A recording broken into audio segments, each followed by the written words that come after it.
아버지께서 우리와 함께 하시나이다.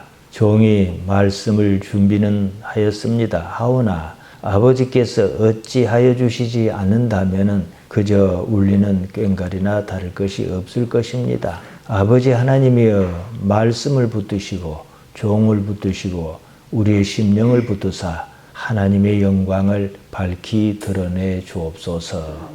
예수님 이름으로 기도하옵나이다. 아멘. 우리가 하는 말로 예수님을 가리켜 메시아라 그럽니다. 히브리 말로 마시아가 원래 말입니다. 기름 부음을 받은 사람이란 뜻입니다. 제사장이 기름 부음을 받았고 왕이 기름 부음을 받았습니다. 결국은 뭡니까? 하나님께서 특별히 선택해서 한 민족을 다스릴 사람, 이걸 말하는 겁니다. 신약 성경이 헬라 말로 쓰였지 않습니까? 그걸 번역해서 크리스토스라고 했습니다. 마시아를 영어식으로 발음해서 메시아다 이런 겁니다. 보통 메시아란 말은 세상을 구원한다 해서 우리말로 구세주라고 합니다. 세상을 구원한단 말이 무엇인가? 구원이 무슨 말인가? 구원파라는 데가 있지 않습니까? 당신은 구원 받았습니까? 한단 말이에요. 그럼 구원이 뭐냐는 거예요. 오늘날 기독 신앙인은 원래 이 말을 성경과 다르게 이해합니다. 메시아에 대한 오해는 유대인은 유대인대로, 오늘날 한국 기독교인은 기독교인대로 이해가 다릅니다. 오늘날 한국 기독교는 논란의 중심에 서 있습니다. 도대체 무엇을 믿냐는 겁니다. 자기가 메시아라는 틀을 만들어 놓고 그걸 믿는다 그럽니다. 예수님의 제자는 메시아란 말을 어떻게 이해했는지, 어떻게 그런 관념이 생겼는지 그걸 먼저 보고 말씀드리겠습니다.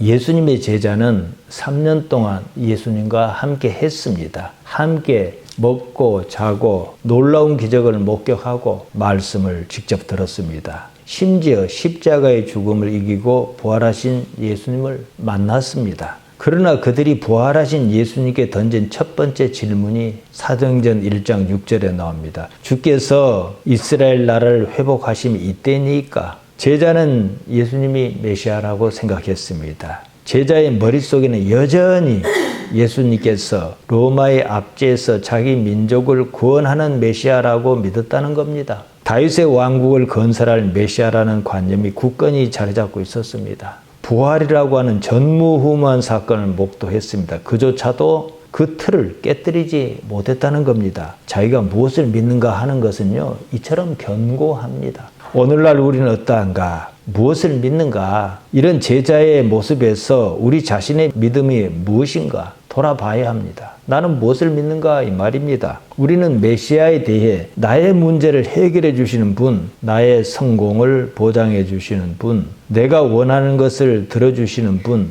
이런 자기 중심적인 관념의 틀 속에 갇혀 있지는 않는지 말입니다. 어쩌면 우리는 성경이 증언하는 예수님을 믿는 것이 아니라 내가 만든 나의 예수님을 믿고 있는 것은 아닌가 싶습니다. 이러한 자기 관념을 깨뜨리지 못하면 믿음은 그저 자기 생각에 따른 편의에 갇히고 맙니다. 그렇다면 당시의 제자를 비롯한 유대인이 그토록 열망했던 메시아가 무엇이었는지, 메시아에 대한 기대가 어떻게 생겨나고 굳었는지 살펴봐야겠습니다. 그냥 저절로 생겨나지는 않았을 거란 말입니다. 역사적 배경이 있습니다. 그리고 그런 땅의 기대가 어떻게 하늘의 실제와 충돌했는지를 따져봐야겠습니다. 이어서 오늘 본문인 요한복음 3장 31절에서 36절이 증언하는 예수 그리스도의 참다운 본질이 무엇이고 영생은 또한 무엇을 말하는 것인지를 말씀드리려고 합니다. 이러면서 오늘 우리의 믿음이 우리 자신의 삶에서 형성한 관념의 틀을 벗어나 성경이 주는 하늘로부터 온 증언을 바탕으로 굳건히 서기를 기대하는 겁니다. 메시아에 대한 기대는 어떻게 생겨났는가 보겠습니다. 우리가 복음서를 올바로 이해하기 위해서는 예수님 당시에 유대인의 마음을 지배했던 단 하나의 열망이 무엇이었던가, 메시아 사상을 바로 이해해야 합니다. 왜 그들은 그토록 정치적이고 민족적인 해방자를 갈망했을까 하는 거예요. 이는 단순히 민족주의적 열망은 아니었습니다. 만약 그 시대가 모든 것이 풍요롭고 평화로운 요순시대와 같았다면 과연 메시아에 대한 열망이 생겨나기나 했겠는가 이 말이에요. 그들의 갈망은 수백 년간 이어진 고통받는 현실 속에서 터져나온 실존의 문제였으며 절규였습니다. 우리가 그러지 않습니까? 그런 삶이 어디 있겠습니까? 사는 것이 정말로 좋았다면 교회를 찾았겠는가 이 말이에요. 역사는 유대인의 메시아 사상이 어떻게 형성됐는지를 말해줍니다. 첫 번째가 바벨론 포로기입니다. 모든 것의 시작은 다윗 왕가의 몰락에서 비롯됐습니다. 다윗의 아들 솔로몬 이후에 이스라엘은 두 개의 나라로 나뉩니다. 북쪽은 북왕국이라 그러지요. 이스라엘과 남왕국은 유다였습니다. 남왕국 유다가 다윗 지파를 중심으로 다윗 왕가를 이어갔습니다. 주전 586년이었습니다. 남왕국 유다는 결국 바벨론에 멸망합니다. 바벨론 왕 느부갓네살은 남왕국 유다의 마지막 왕 시드기야를 바벨론의 포로로 끌고 갑니다. 느부갓네살은 예루살렘 성전을 완전히 파괴해버렸습니다. 백성 상당수가 끌려갔습니다. 그들의 역사가 거기서 끝장났습니다. 그들은 바벨론에 끌려가서 바로 이 절망의 시기에 바벨론 강가에서 우리가 무슨 짓을 했던가 하고 회고하며 참회의 눈물을 흘렸습니다. 그리고 희망을 노래했습니다. 그게 시편 137편입니다. 우리가 바벨론의 여러 강변 거기에 앉아서 시온을 기억하며 울었노라. 이렇게 시작합니다. 무너진 다윗 왕국을 재건하고 잃어버린 영광을 되찾게 해줄 새로운 왕, 즉 메시아에 대한 소망이 거기서 싹트기 시작했습니다. 그들은 왕국의 회복을 희망했고 기대했습니다. 신앙적 목표가 생긴 겁니다. 신앙이란 건 말입니다. 좋든 굳든 원하는 게 없으면 성립하지 않아요. 내가 원하는 것이 어떤 절대자인 그분의 원하는 것을 어떻게 바뀌어갈 것인가, 여기에서 신앙적 진통이 있는 거예요. 다음으로 페르시아와 헬레니즘 시대와 마주했습니다. 주전 539년이었습니다. 영원할 것 같은 바벨론이 페르시아 제국에 멸망했습니다. 우리 성경에는 페르시아를 바살하고 했습니다. 제국의 중요한 특징 중 하나는 관용성입니다. 페르시아가 그랬습니다. 고레스 왕의 관용 정책으로 유대인 일부가 고향으로 돌아왔습니다. 그때 유대는 독립국이 아니었습니다. 페르시아 제국의 속주에 불과했습니다. 이때 스룹바벨이라든가 느헤미야 같은 사람이 등장합니다. 우리가 다니엘서를 보지 않습니까? 다니엘은 바벨론에서 페르시아까지 이어진 인물이에요. 거기서 있었던 일을 기록한 거거든요. 총독의 지배 아래서 그들은 국가 재건은 꿈도 꿀 수 없었습니다. 그들이 할 수 있는 것이 뭐겠습니까? 율법을 중심으로 신앙 공동체로서 민족 정체성을 지키는 것이었습니다. 이후에 마게도니아, 그리스와 마게도니아 좀 다릅니다. 그러나 이제 되게 같이 쳐요. 마게도니아의 알렉산더 대왕이 등장했습니다. 이때를 헬레니즘 시대라고 합니다. 헬레니즘 시대가 열렸습니다. 이러면서 유대는 마게도니아 제국의 일부에 속했습니다. 이것이 더 큰 시련을 불러왔습니다. 알렉산더가 죽자 제국이 분열했습니다. 이때 유대는 프톨레마이오스 왕조, 이제 이건 이집트를 기반으로 합니다. 셀류쿠스 왕조, 시리아를 기반으로 하는데 유대가 이 사이에 전쟁터로 전락을 해요. 이러는 사이에 언어, 교육, 철학, 건축 등에서 헬레니즘이 주류로 자리를 잡았습니다. 그래서 신약 성경이 헬라말로 쓰인 거예요. 주전 167년이었습니다. 안티오코스 4세가 예루살렘 성전에 제우스상을 세우는 일이 발생합니다. 여기에 유대인이 폭발해 버렸습니다. 이게 마카비 혁명이라고 합니다. 다음으로 하스모니안 왕조와 로마 지배입니다. 마카비 혁명이라는 민족적 봉기가 일어나 기족적으로 셀류쿠스 왕조로부터 일시적으로 독립했습니다. 마카비는 망치란 뜻인데 별명이고 하스모니안이 공식 명칭입니다. 제사장 가문이었습니다. 이때 잠깐 80년 동안 독립왕국을 유지했습니다. 한 가문이 정치와 종교 권력을 독점했습니다. 요한 힐카누스 2세와 아리스토블루스 2세가 형제였는데 이 둘이 권력 다툼을 하다가 허무하게 막을 내리고 맙니다. 자기들 스스로 로마의 도움을 요청했어요. 로마를 끌어들이는 어리석음을 범하고 맙니다. 주전 63년이었습니다. 로마의 폼페우스 장군이 예루살렘을 점령했습니다. 이후에 유다는 다시 로마의 속국으로 전락했습니다. 힐카누스 2세의 정치 참모였던 헤롯이라는 사람이 있습니다. 헤롯이 카이사르의 지원을 받아 유대 총독의 자리에 오릅니다. 나중에 헤롯은 로마 원로원에서 유대의 왕으로 승인을 받습니다. 왕으로 승인을 받았다 해서 독립국가를 뜻하는 건 아니에요. 헤롯은 기원전 37년에서 4년까지 통치했습니다. 로마의 소강이었습니다. 예수님께서 태어나셨을 당시에 바로 그 헤롯이에요. 헤롯이 사내 아이를 죽이라는 명령을 내렸지 않습니까? 이 사람입니다. 예수님 당시의 성전을 헤롯 성전이라고 합니다. 이 사람이 유대인의 환심을 사려고 화려하게 지었습니다. 스룹바벨이 지은 성전은 헤롯이 지은 성전에 비할 바가 아니었습니다. 이후에 헤롯의 세 아들 아켈라오, 헤롯 안티파스, 빌립 이렇게 분봉왕 체제로 다스렸습니다. 헤로디아와 불륜을 저지른 사람이 바로 헤롯 안티파스입니다. 예수님께서 나타나셨을 당시의 절망은 단순히 정치적 억압 때문이 아니었습니다. 로마의 지배도 그렇지만 무엇보다도 성전이 강도의 소굴로 변했다는 겁니다. 백성이 기댈 데가 없었습니다. 백성은 로마가 세운 헤롯 왕과 그의 아들들의 폭정을 견뎌야 했고 결국에 가서는 로마가 본디오 빌라도를 총독으로 보내서 유대를 직접 통치하기에 이르렀습니다. 최악의 상황이었습니다. 예수님께서 빌라도의 재판을 받으신 건 이 때문입니다. 이런 배경 속에서 유대인의 왕이라는 칭호는 단순한 호칭이 아니었습니다.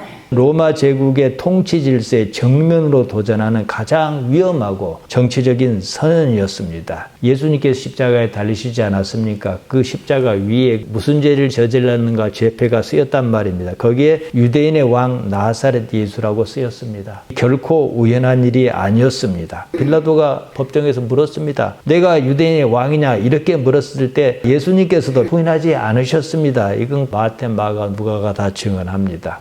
그것은 당시 유대인들이 기다렸던 메시아가 무엇이었는지를 분명하게 말해줍니다. 그와 동시에 로마가 메시아를 십자가에 처형한 공식적인 죄목이었습니다. 유대인의 왕을 처형한 거예요. 물론 빌라도는 아닌 줄 알았습니다만은 어쨌든 다들 그렇게 믿었던지 믿기로 했던지 둘 중 하나였습니다. 결론적으로 수백 년 억압을 거치면서 유대인의 메시아 사상은 단 하나의 소망으로 수렴했습니다. 바로 이스라엘 나라의 회복이었습니다. 사도행전 1장 6절에서 제자가 부활하신 예수님께 대놓고 물었습니다. 주께서 이스라엘 나라를 회복하실 이때이니까. 이렇게 물었던 이유가 바로 그 배경에서 나온 겁니다. 예수님이 부활하셨단 말입니다. 그럼 우리는 당연히 뭘 생각하겠습니까? 이 세상이 다는 아니구나 이렇게 생각해야 할 때인데 이때까지만 하더라도 제자는 그럴 생각이 없었어요. 이제 부활하셨으니까 이 나라를 회복하시겠습니까? 이렇게 물었던 거예요.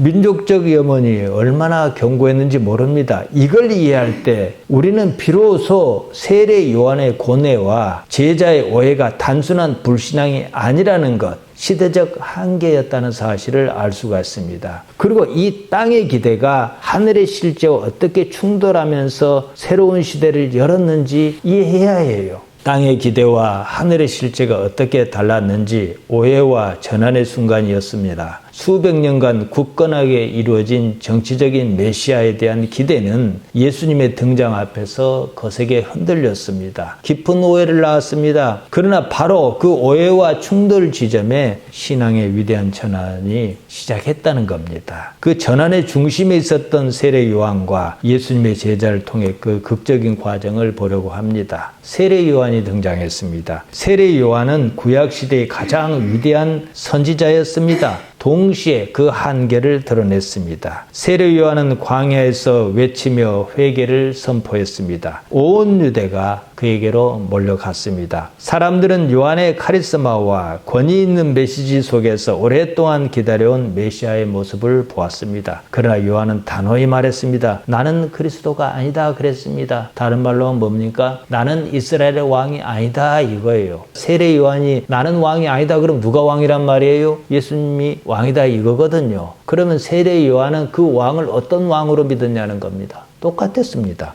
그런 요한이었음에도 불구하고 그 역시 시대적 관념이란 틀에서 자유롭지는 못했습니다. 헤롯 왕에 의해 감옥에 갇힌 그는 예수님의 사역에 대한 소문을 듣고 혼란에 빠졌습니다. 예수님은 로마에 대항하기는커녕 하찮은 일에 몰두하는 모습을 보이셨습니다. 죄인과 어울리지 않나? 병자를 고치시지 않나? 그러고 다니셨습니다. 지금 이 마당에 그럴 때냐는 거예요. 아무리 생각해도 이상했습니다. 요한은 결국 제자를 예수님께 보내어 물어보기로 했습니다. 오실 그이가 당신이 오니까 우리가 다른 일을 기다려오리까? 이랬습니다. 누가복음 7장 19절에 나옵니다. 이 질문에 대해 예수님께서는 요한을 가리켜 여자가 낳은 자 중에 가장 큰 자라고 극찬하시면서도 의미심장한 말씀을 덧붙이셨습니다. 누가복음 7장 23절에 나옵니다. 누구든지 나로 말미암아 실족하지 아니한 자는 복이 있도다 이러셨어요. 이 말씀이 뭡니까? 위대한 선지자 요한이 실족했다는 말입니다. 잘못 알았다는 뜻입니다. 바로 이것이 구약시대의 믿음과 신약시대의 믿음을 가르는 기준점입니다.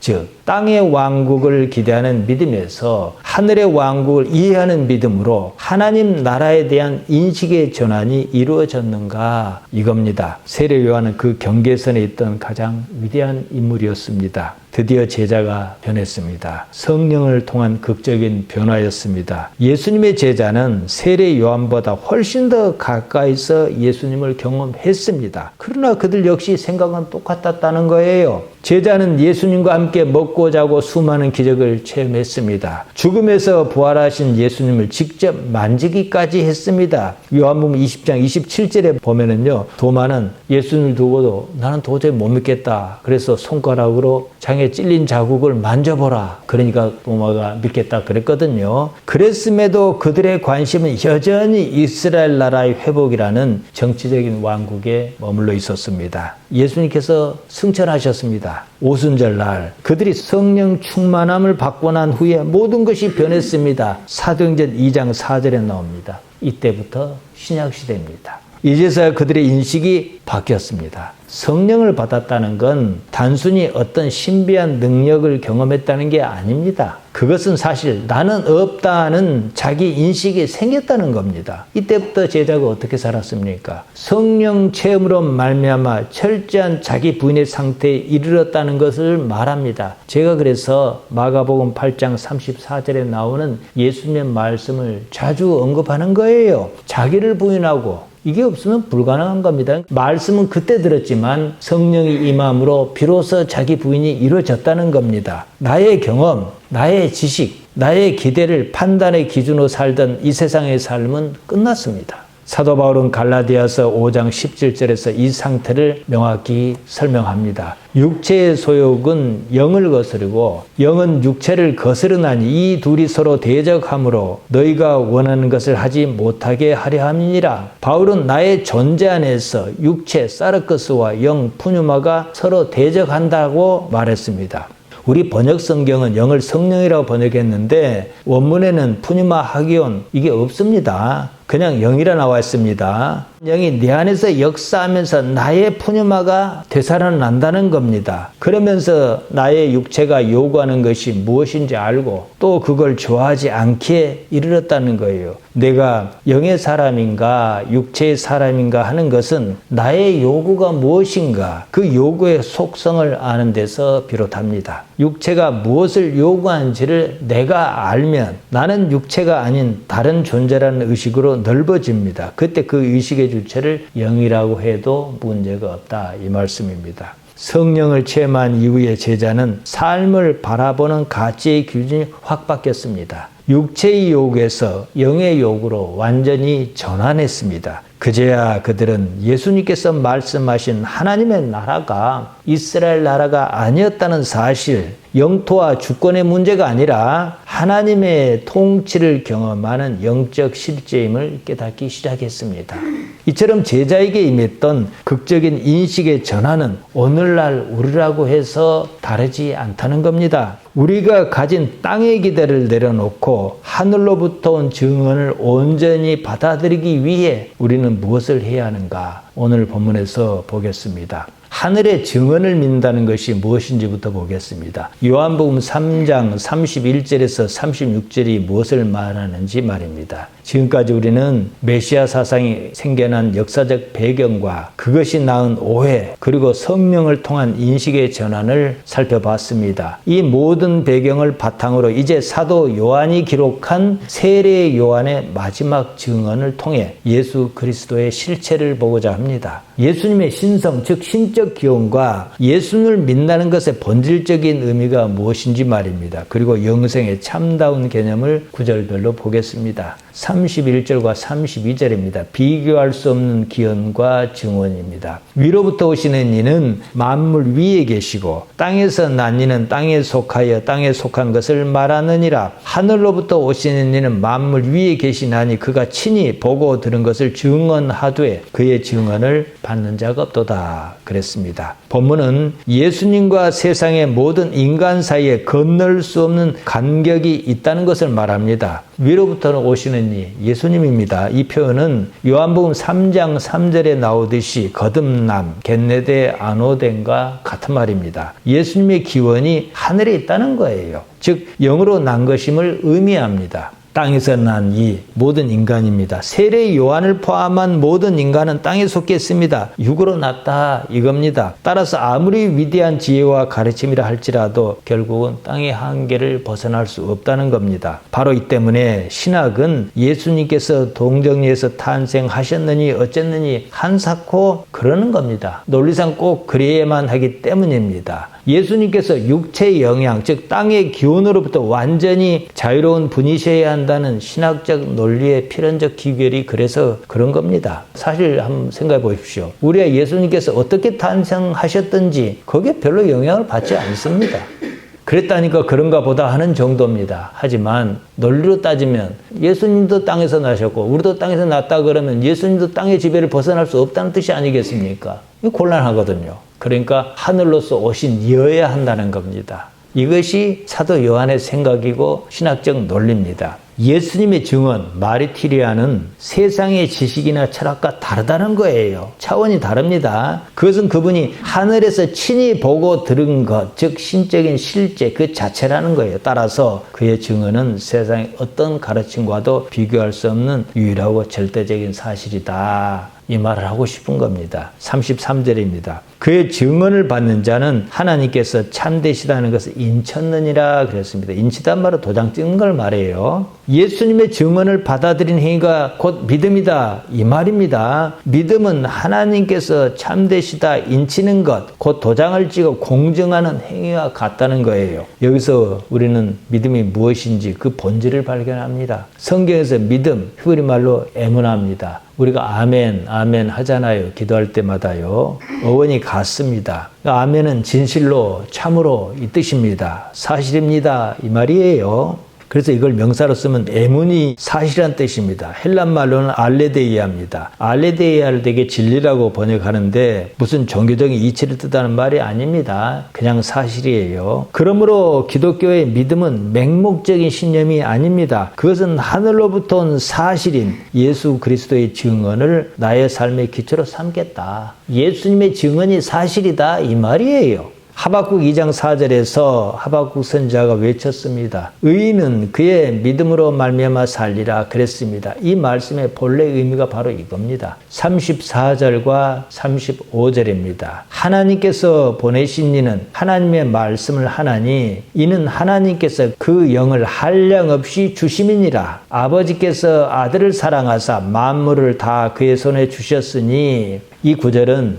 예수를 믿는 것이 우리의 실존을 어떻게 변화시키는지를 설명합니다. 하나님께서는 예수님께 그 영, 원문은 토 푸뉴마, 그 영이라고 했습니다. 토 푸뉴마, 그 영을 한량없이 무제한적으로 부어주셨다고 합니다. 요한은 여기서 영을 푸뉴마 하기온이라고 하지 않았습니다. 푸뉴마 하기온 하면 성령입니다. 정관사가 붙은 그 영, 토 푸뉴마라고 의도적으로 이런 표현을 사용했습니다. 이는 하나님께서 한량없이 주신 예수님 안에 있는 토 푸뉴마, 그 영이 우리 안에 있는 영을 살려내는 통로라는 의미를 담고 있습니다. 우리의 힘으로는 육체의 요구를 넘어서기가 어렵습니다. 하지만 하늘로부터 오신 예수님 안에 온전히 거하시는 그 영과 관계를 가질 때 비로소 우리 안에 영이 되살아난다 이 말씀입니다. 무슨 말씀이냐면 하나님의 영을 가리킬 때는 푸뉴마 하기온 성령이라 합니다. 그러나 푸뉴마는 그냥 영이에요. 이 영이 하나님의 영인지 사람의 영인지 몰라요. 그렇기 때문에 악령 뭐 이렇게도 쓰이지 않습니까? 우리는 관사가 발달했지 않습니다만 이 사람들 발달해서 꼭 번역하자면 이렇게 번역합니다. 하나님께서 그 영을 예수님께 주셨어요. 예수님 안에 어떤 영이 있어요. 예수님 안에 있는 영이 우리가 가진 영과 같겠습니까? 다르겠습니까? 다르다고 말할 수는 없지만 차이가 확 날 것 아니겠습니까? 우리는 땅에 속해 있으니까. 근데 있긴 있어요. 이 영이 요 안에 들어와서 역사함으로 동기화가 이루어진다. 죽은 줄 알았던 영이 살아난다. 이렇게 보시면 좋겠습니다. 이것이 바로 제자들이 경험한 변화의 원리입니다. 또한 아버지가 아들에게 모든 것을 맡기셨다고 합니다. 예수님의 권위가 단순히 위임받은 대리인의 권위가 아니라는 거예요. 아들이란 말이 뭐겠습니까? 아버지와 본질적으로 같다는 거예요. 아들로서 본질적으로 소유한 하나님의 권위 자체라는 것을 의미합니다. 따라서 예수님의 말씀과 행동은 곧 하나님의 역사다. 이겁니다. 36절입니다. 영생을 말합니다. 영생은 오래오래 사는 게 아니에요. 관계로서의 삶을 가리킵니다. 그 관계의 주체가 누구냐는 거예요. 하나님이시지 않습니까? 아들을 믿는 자에게는 영생이 있고 아들에게 순종하지 아니하는 자는 영생을 보지 못하고 도리어 하나님의 진노가 그 위에 머물러 있느니라. 자, 아들을 믿는 자, 아들을 믿는 게 뭐겠습니까? 하나님을 믿는 거나 다를 게 없는 거예요. 조금 전에 말씀드렸습니다. 본문은 마침내 이 모든 증언의 결론을 선포합니다. 아들을 믿는 자에게 영생이 있다는 거예요. 여기서 영생은 단순히 죽음 이후에도 끝없이 계속 사는 게 아닙니다. 요한복음에서 영생은 바로 지금 여기에서 시작하는 삶의 질적인 상태를 말합니다. 그것은 예수 그리스도와 관계를 통해 하나님과 연합하는, 하나님과 하나를 이루는 데서 비롯합니다. 예수님께서는 아주 의미심장한 말씀을 하셨습니다. 요한복음 17장 3절에서 영생을 직접 정의하셨습니다. 영생은 곧 유일하신 참 하나님과 그가 보내신 자 예수 그리스도를 아는 것이다 이러셨습니다. 조금 전에 아들 개념을 말씀드렸습니다. 하나님의 아들이라 그러면 그 아들과 하나님은 본질적으로 같다는 거예요. 영생은 유일하신 참 하나님을 아는 것이라 그랬어요. 그 보내신 자 예수 그리스도를 아는 것이라고 했어요. 하나님을 아는 겁니다. 하나님의 아들을 아는 것은 곧 하나님을 아는 거예요. 이게 영생이라는 겁니다. 여기서 안다는 말 기노스코가 쓰였습니다. 지식적인 알미 아니에요. 인격적이고 경험적인 관계로서 아는 것을 말합니다. 결국 예수를 믿는다는 것은 그분의 증언을 나의 삶의 유일한 사실로 받아들이는 겁니다. 그로써 예수님과 인격적인 관계를 맺어 하나님과 하나를 이루며 살아가는 것. 바로 그것이 영생이라는 거예요. 신앙의 경지가 뭡니까? 하나님께서 아무런 말씀이 없으셔요. 하나님께서 아무런 말씀을 하시지 않아도 나는 무엇이 하나님의 뜻인 줄 아는 경지가 그거예요. 이 속에 무엇이 있어서 가르쳐 주지 않으면 불가능한 거거든요. 그러면 나의 영이 살아있다 이렇게 말해도 무방하다는 겁니다. 영생은 하나님과 어떻게 관계를 맺을 것인가 이 문제입니다. 정리하겠습니다. 우리가 예수를 믿지 않습니까? 믿음이 있어요. 여러분 자신의 믿음은 어디에 기초하고 있느냐는 겁니다. 우리 자신의 믿음이 어디에 기초하고 있는가? 이거예요. 오늘날 한국 교회가 혼란스러운 상황에 처했습니다. 이것은 성경과는 아무런 상관이 없는 자기들 관념을 믿기 때문에 그런 거예요. 예수님을 믿는 게 아니라 예수님에 대한 자기 생각을 믿습니다. 성경이 증언한 예수 그리스도가 아니라 내가 만든 관념 속에 예수님을 믿는다고 그 야단인 겁니다. 나의 필요와 유익, 세상의 가치를 투영해 만들어낸 또 다른 우상을 믿고 있습니다. 성경이 말하는 예수님을 믿는다는 것은 그분의 인격을 믿는다 이 말입니다. 예수님의 인격은 복잡하지 않습니다. 그것은 오직 하나님 아버지를 향한 절대적으로 신뢰하고 순종하는 거예요.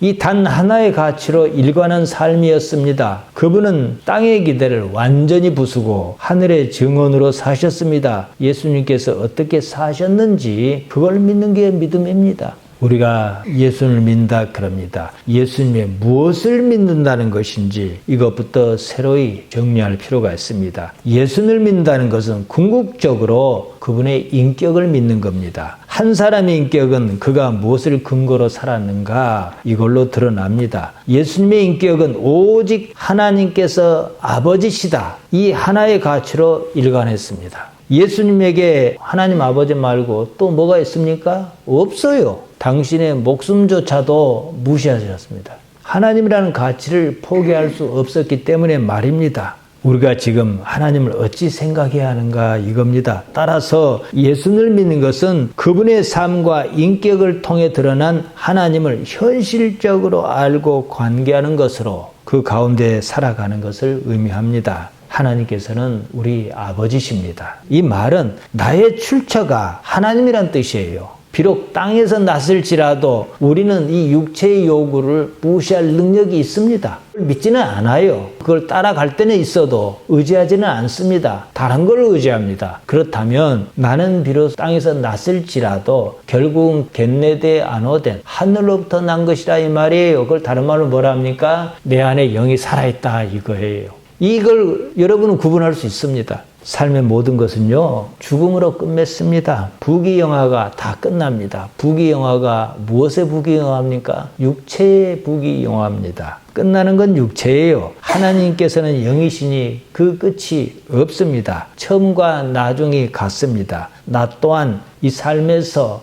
예수님으로 비롯해서 하나님을 알므로 영으로 승화해 가는 겁니다. 하나님 아버지와 관계하는 그 삶을 사시기를 바랍니다.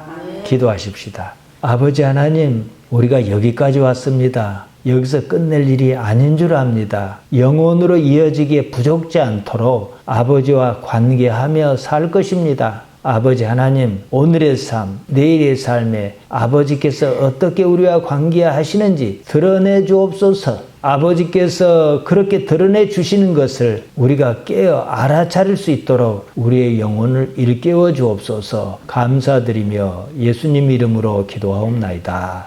아멘.